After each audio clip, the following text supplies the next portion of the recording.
بلوچستان کے شہر کلات سے ہمارے گدروشیہ پوائنٹ کے نمائندہ نائب اسرار مینگل سے deputy commissioner Kalat captain retired مہر اللہ بادینی کے احکامات کی روشنی میں کلات پبلک لائبریری کی عمارت کا رنگ و روغن، اضافی wash room, cycle stand, water cooler کی مرمت اور سولر سسٹم کے لیے بیٹریوں کی فراہمی، الیکٹرک سسٹم کی مرمت، فرنیچر کی فراہمی اور دیگر کام جاری ہے۔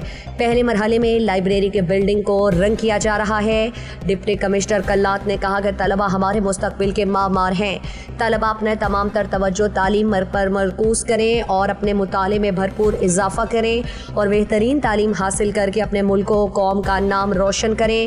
واضح رہے گزشتہ روز ڈپٹی کمشنر نے پبلک لائبریری کلات کا دورہ کر کے سٹاف سے لائبریری کے مسائل سے آگاہی حاصل کی اور ان کے مسائل کے حل کے لیے فوری احکامات جاری کر دیے تھے۔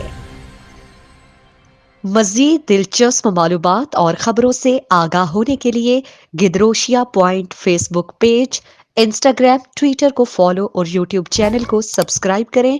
بیل آئیکن بٹن دبانا نہ بھولیں تاکہ مکران سمیت بلوچستان کی خبروں سے جڑے رہیں۔